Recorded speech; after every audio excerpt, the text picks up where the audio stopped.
V okviru projekta Dražje gorivo, cenejša vožnja smo 30 izžrebancev povabili k sodelovanju na slovenjgraško letališče, kjer se je zgodilo sklepno dejanje tega projekta. V sodelovanju z Oplom smo za udeležence pripravili pester in poučen tridelni program, sestavljen iz delavnice varčne vožnje, seznanjanja z varno namestitvijo v vozilu in tehnično naprednostjo, ki omogoča tudi dinamično vožnjo. Za mnoge pa je bil vrhunec polnega dneva spoznavanje Oplove Ampere, njene tehnologije ter preizkus njenih voznih in pogonskih zmogljivosti. Na delavnici varčne vožnje pa smo novinarji Avtomota tokrat za spremembo sedli na sovozniški sedež in za začetek udeležencem dovolili kratko 20-minutno traso odpeljati na njihov način, v drugo pa smo jih zasuli z eko priporočili in napotki.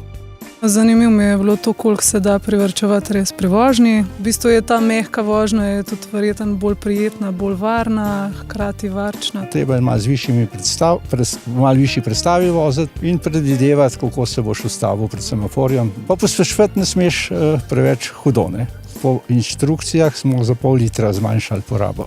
Svojo vožnjo porabo sem imel 8 litrov. Ko sem šel pa z varčno vožnjo, sem imel pa 5,8. In glede na to, da se hitro vozim, mi je uspel zbiti skoraj za 3 litre dol, ne? Tako da občutek je super. Prva poraba dejansko je bila 5. V drugem krogu so spravili na 4,6. Tudi ko imaš občutek, da dobro voziš, pa da relativno varčno voziš, vedno se da še kaj prišparati. Vsekakor te stvari, ki sem se danes naučil, jih bom uporabil, ker že tako in tako imam konstantno strmim k nižji porabi. Sem videl, kako se da, v bistvu zelo enostavno, zelo hiter, zelo malo moraš razmišljati, po moje 2-3 dni, pa bom že mogoče par deci prišparil. Mogoče kdo nov vesel, ampak v redu, moja denarnica bo. Rezultat govori sam zase, prej je bilo 5,5, pa je bilo 4,9, tako da ob višji povprečni hitrosti celo. Drugo delavnico pa je vodil naš strokovni sodelavec, inštruktor varne vožnje Andrej Brglez. Z nazornimi prikazi ter izpiljeno teorijo podprto s prakso je nekaj novega naučil tudi stare vozniške mačke. Izpit imamo od leta 82, se pravi, je še en teden pa bo 30 let. Danes sem spet nekaj novega zvedel. Jaz imam občutek, da kar dosti o tem vem že odprej, bilo pa zanimivo slišati. Stvari počneš brez, da bi razmišljal o tem, ne? Zdaj pa še nekdo na nekatere stvari zraven opozori, ne? Ja, v bistvu ugotavljam, da nimam pravilnega, bom rekel, položaja za volanom, ne? Vsi pozabimo, hote ali ne hote, ne? Pač mi vsi uporabljamo bolj udoben položaj, ne pa pravilen.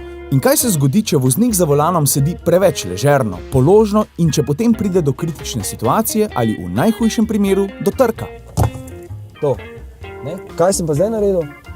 Polom se mi komolci, ramena, kolena, ker ni nobene absorpcije. Varna vožnja, tale med stožci sem prvič peljal, ker pač v svojih letih nisem nobenkrat priložnosti kaj tazga delati. Ta slalom, ko smo ga odvozili, pa potem losov test, to je pa nekaj, kar bi moral vsak poskušati večkrat, tako pa po mojem bi pol si bolj varno bi se vozil. Posebej zapolnil sem si ravno namestitev otroškega sedeža, ker smo zdaj v teh časih, da se zdaj odločamo za nakup. Pa če bi ti lahko zbral, a bi za doma imel električno vozilo ali vozilo na navadno gorivo?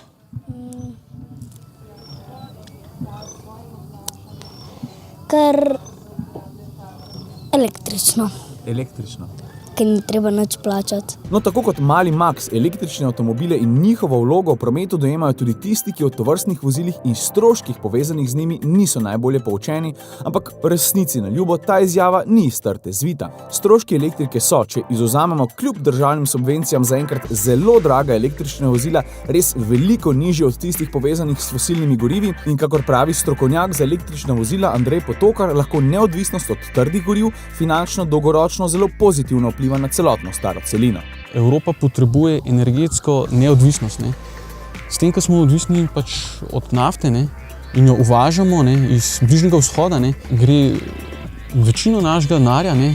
V te države. Ne? Pri polnjenju z elektriko denar ostane v Sloveniji oziroma v Evropi. Ne? Najbolj me je navdušilo, da je to električni avto. Voziš do maksimalnih hitrosti na elektriko, dočim pri mojem hibridu samo do 60 na elektriko. Ne?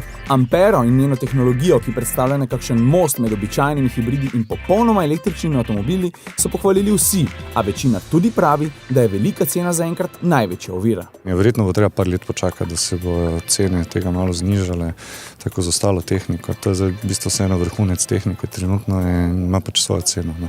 Bil sem navdušen, predvsem nad zvokom avtomobila, ki ga ni. Se mi zdi, da je to prihodnost, no, celo bi rekla, da mi je žal, da se že v zgodovini ni razvoj v drugo smer obrnil. No, tega razmerja verjetno tudi zaradi naftnega lobija preprosto niso dopuščale.